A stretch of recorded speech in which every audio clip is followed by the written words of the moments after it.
Lectura del Santo Evangelio según San Lucas, capítulo 16, versículos del 19 al 31. Había un hombre rico que se vestía de púrpura y de lino y banqueteaba cada día, y un mendigo llamado Lázaro estaba echado en su portal cubierto de llagas y con ganas de saciarse de lo que caía de la mesa del rico. Y hasta los perros venían y le lamían las llagas. Sucedió que murió el mendigo y fue llevado por los ángeles al seno de Abraham. Murió también el rico y fue enterrado. Y estando en el infierno, en medio de los tormentos, levantó los ojos y vio de lejos a Abraham y a Lázaro en su seno, y gritando dijo: Padre Abraham, ten piedad de mí, y manda a Lázaro que moje en agua la punta del dedo y me refresque la lengua, porque me torturan estas llamas. Pero Abraham le dijo: Hijo, recuerda que recibiste tus bienes en tu vida, y Lázaro, a su vez, males. Por eso ahora él es aquí consolado mientras que tú eres atormentado. Y además, entre nosotros y vosotros se abre un abismo inmenso, para que los que quieran cruzar desde aquí hacia vosotros no puedan hacerlo, ni tampoco pasar de ahí hasta nosotros. Él dijo: Te ruego entonces, Padre, que le mandes a casa de mi padre, pues tengo 5 hermanos, que les dé testimonio de estas cosas, no sea que también ellos vengan a este lugar de tormento. Abraham le dice: Tienen a Moisés y a los profetas, que los escuchen. Pero él le dijo: No, padre Abraham, pero si un muerto va a ellos, se arrepentirán. Abraham le dijo: Si no escuchan a Moisés y a los profetas, no se convencerán ni aunque resucite un muerto.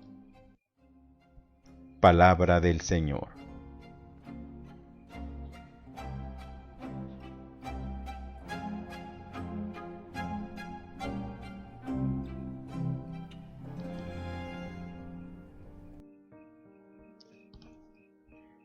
No cabe duda de que la actitud nuclear del Evangelio, el eje a cuyo alrededor gira todo lo demás, es la compasión, que habría que traducir literalmente como conmoverse en las entrañas. Antes que cualquier otra cosa, Jesús es el hombre compasivo que muestra a un Dios compasión y que, en consecuencia, invita a vivir desde esa misma actitud. Sed compasivos como vuestro Padre es compasivo. Lucas 6:36.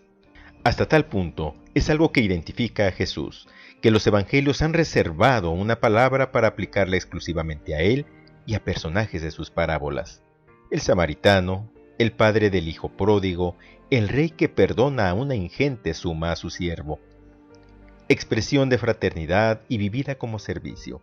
La compasión es la capacidad de situarse en el lugar del otro, sentir y sufrir con él. Es probablemente el máximo signo de madurez humana y todas las tradiciones espirituales lo reconocen así. En el budismo especialmente se afirma que mientras alguien no sea capaz de ponerse en el lugar de los demás, no podrá alcanzar la iluminación. Si la compasión constituye el nervio del Evangelio, no tiene que resultar extraño que las denuncias más fuertes vayan dirigidas contra la indiferencia. Es el caso de la parábola del juicio final, Evangelio de Mateo 25, 31, 46, en la que el criterio determinante no es ante todo la violencia que hizo daño a otros, sino la indiferencia que nos lleva a desentendernos del necesitado. Mientras que el bien se enjuicia por lo que cada uno hizo, el mal se valora en función de lo que cada cual dejó de hacer. Tuve hambre y no me disteis de comer. Ocurre lo mismo en la parábola del buen samaritano, Lucas 10, 30, 37, en la que la indiferencia queda retratada en la actitud del sacerdote y del levita, que no hacen daño a nadie, pero dieron un rodeo y pasaron de largo. Y esa misma denuncia vuelve a aparecer en la parábola que hoy comentamos. La clave de la comprensión de la misma quizás la encontramos en la expresión abismo inmenso. un abismo que, aunque Lucas lo refleje en el más allá de la muerte, había sido creado exclusivamente por la indiferencia del rico. No había hecho daño, sencillamente no había visto al necesitado.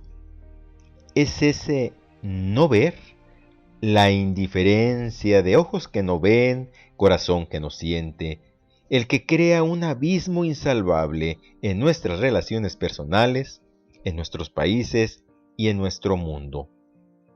La parábola, por otra parte, destila ironía. Hemos tendido a olvidar el humor y la ironía de Jesús. Para empezar, el rico aparece sin nombre. No tener nombre en aquella cultura era prácticamente sinónimo de no existir. A veces se le designa como epulón, pero ese es un adjetivo popularizado por la predicación, que arranca de la costumbre romana de los épulos o banquetes. Epulón era el encargado de dirigirlos. El pobre, por el contrario, se llama Lázaro o Eleazar, que significa Dios ayuda. A su muerte, el mendigo es llevado por los ángeles al seno de Abraham. El rico, por el contrario, se murió y lo enterraron. La indiferencia no pervive. Lo que se produce con la muerte es una completa inversión de papeles. Lo que esa imagen del abismo viene a revelar es la fractura que produce constantemente nuestra indiferencia, a la que, sin embargo, no solemos prestar atención. Contra ella advertía Martin Luther King: cuando reflexionemos sobre nuestro siglo XX, no nos parecerán los más graves la fechoría de los malvados, sino el escandaloso silencio de las buenas personas. ¿Por qué caemos tan fácilmente en la indiferencia? La indiferencia ante los otros y ante el mundo esconde indudablemente una mayor o menor insensibilidad. Una sensibilidad bloqueada o endurecida recluye a la persona en una caparazón egocéntrica y la instala en una actitud indiferente, la opuesta a la compasión, que está en el origen de las injusticias que vemos a diario en nuestro mundo. Se decía que la compasión es el signo más claro de madurez humana.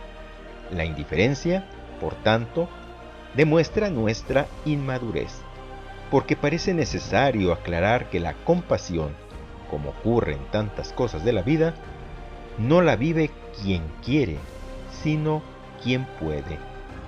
La vivencia de la compasión requiere una sensibilidad limpia y una afectividad liberada. Tanto el endurecimiento o la congelación de la sensibilidad como el bloqueo afectivo impiden sentir con los otros. Es lo que ocurre en el caso del narcisismo.